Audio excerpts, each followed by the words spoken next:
parsec or 2 parsecs to a light year? Right? About? 3 light years to a parsec. Okay, thank you. 3 light years to a parsec. So it's millions of light years. They're really far away. And these are considered local, which is just hilarious to me. Because space is so big, it's crazy. Anyway. So there were only 2 galaxies here, NGC 4449, which was our favorite galaxy, and NGC 4258 in the south region. So like these things were so big, and they were Hubble had to take their images in 2 separate pictures, pretty much. So that's the south region. But the other 2 were pretty. One was overestimated and one was underestimated quite a bit outside of the uncertainty, which wasn't what we expected. We troubleshot this for about a month probably because we didn't know why it wasn't working. We ended up chalking most of it up to the fact that Hubble telescope, for those of you who don't know, Hubble telescope is in space.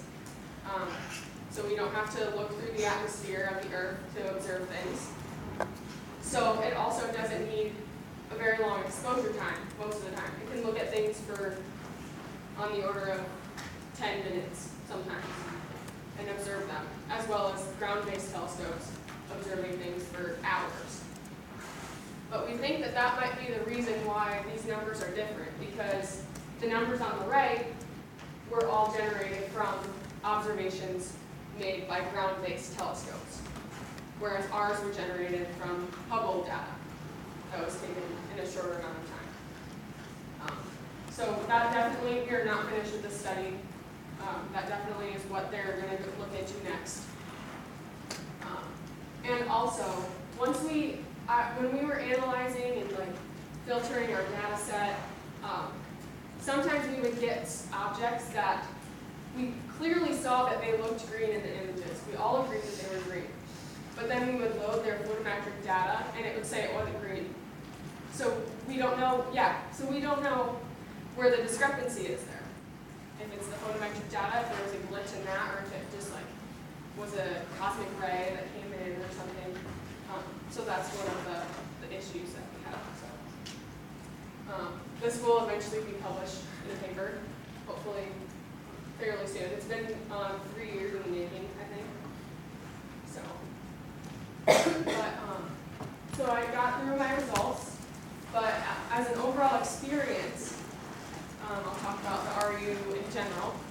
It definitely helped me decide that I want to go to graduate school and apply to astrophysics programs. It's also, I kind of tell people it's almost hopefully it's my ticket to grad school because I got an RU. That's like one big thing that you want to brag about on your grad school app. It was also my first full-time paid job, my full-time job being a student, but that doesn't pay me, so. So it was an experience. It was 40 hours a week. I worked from 9 to 5, walked up the hill, worked in the science center with some undergraduates, and we did lots of stuff on the side, lots of social events. It was really fun, actually. And then, and as for the sciencey part, I got to analyze huge amounts of data. I got to implement my Python programming skills in a way I hadn't before, and I felt really accomplished about that. It was one of my favorite things to do because the time passed a lot faster when I was coding instead of looking at pictures and making sure things were green. But so I got to apply my programming skills that I learned here. I also got to learn about troubleshooting and how to do it intelligently, applying what I've learned in the past, not just shooting in the dark, because it's part of research. You have to be intelligent about everything. And finally, I was just immersed in a new school culture and culture in general. I lived in New York State for 10 weeks. I've never spent a summer out of state. It was a lot like small town Iowa. They had lots of the same like scenery and stuff. It was just a little bit more hilly, but it was a great experience overall. So, but, yeah. Does anybody have any questions?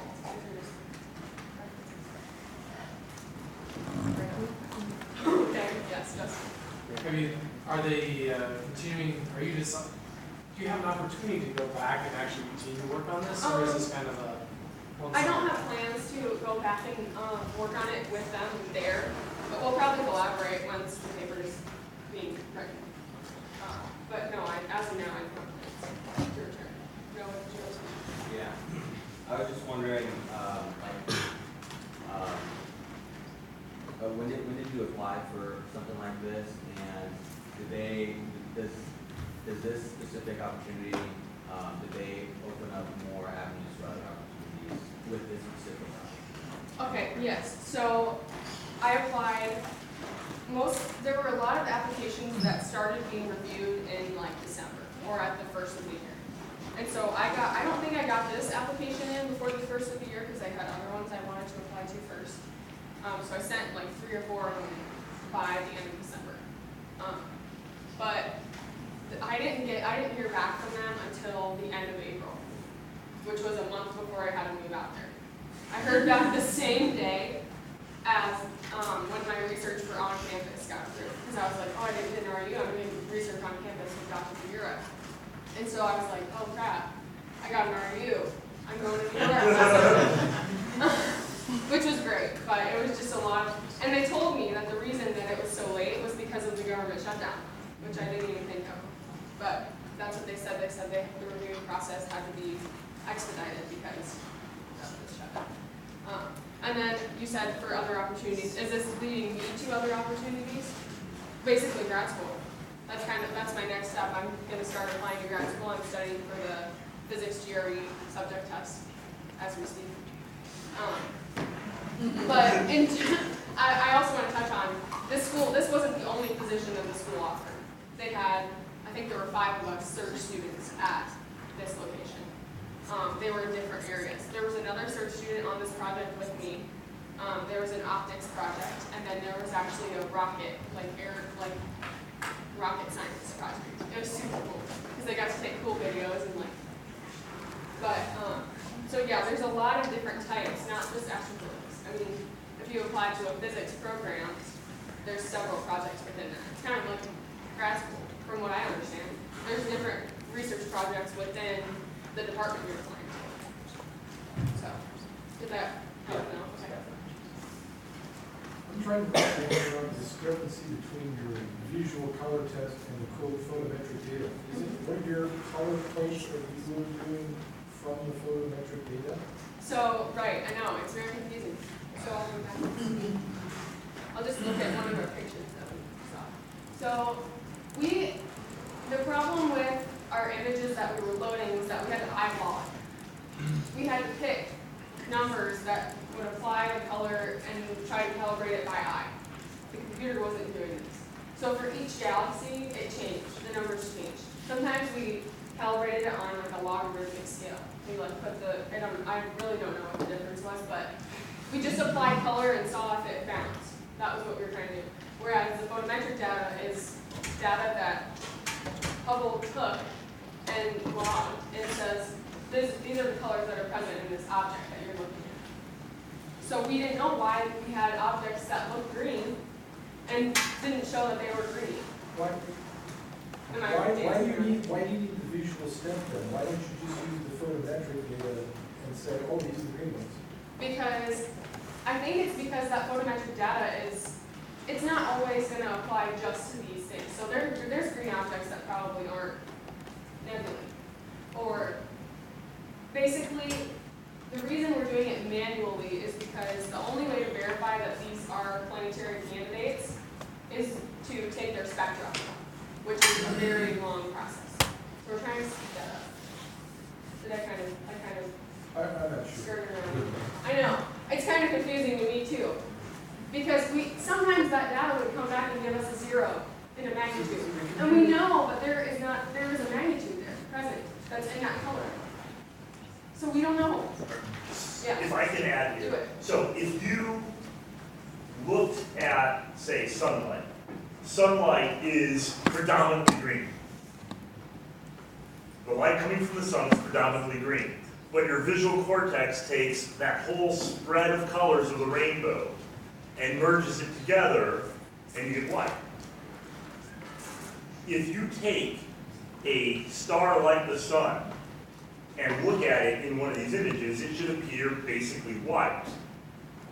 if you see an object that is actually green, it's not just bright at green wavelengths, but it's dark at specific at a lot of the other wavelengths. So the difference between a visual inspection and a machine inspection at just these wavelengths is that that machine inspection at just those wavelengths cannot distinguish, cannot see that it is that thing is bright and green and dark and the other things without taking full spectroscopic data.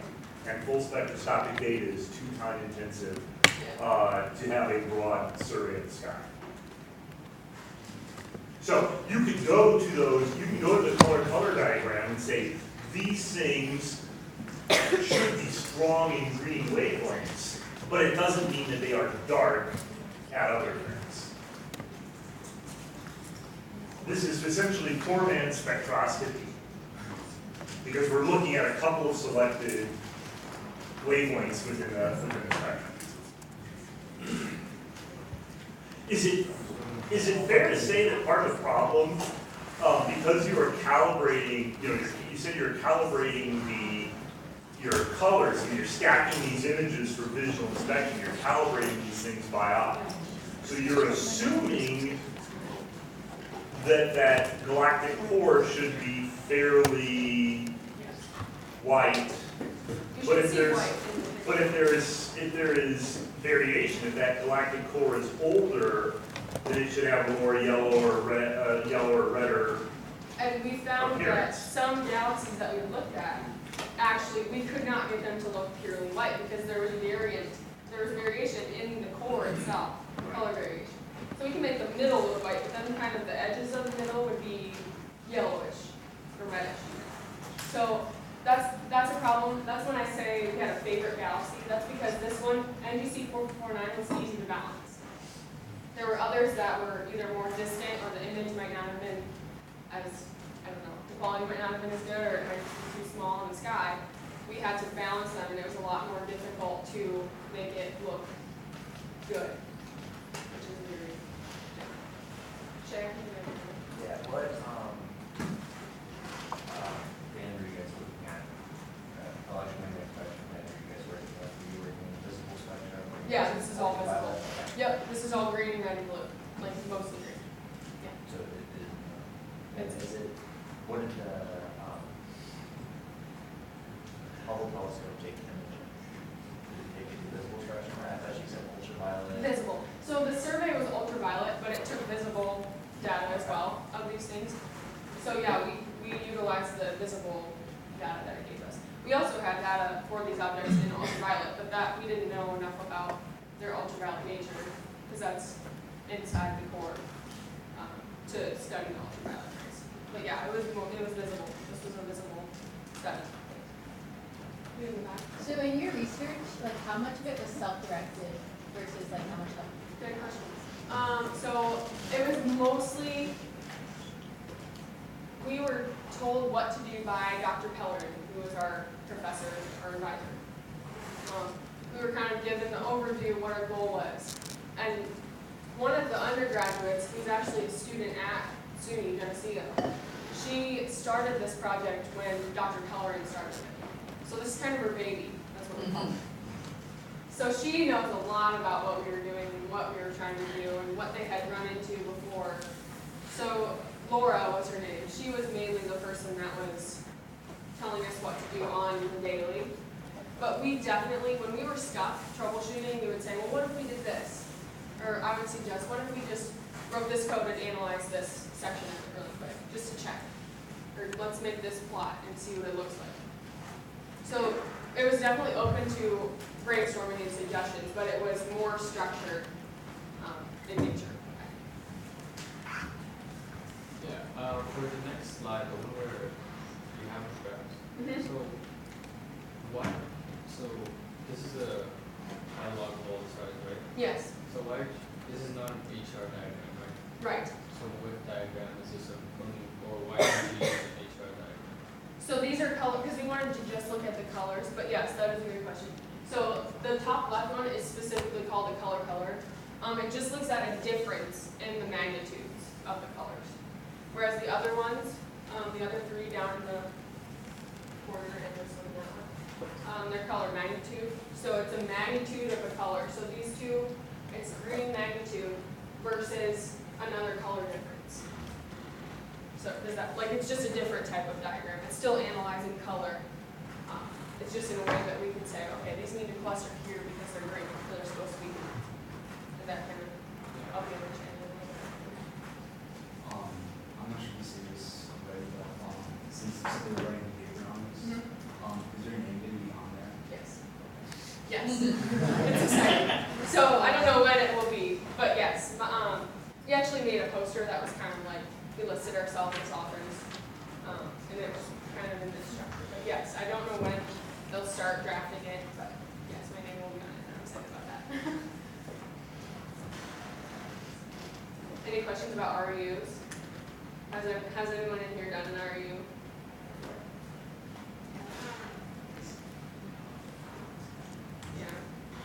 Yeah, I know, it's not like public, it's not like official or anything. Anybody else? Let's thank Darby again.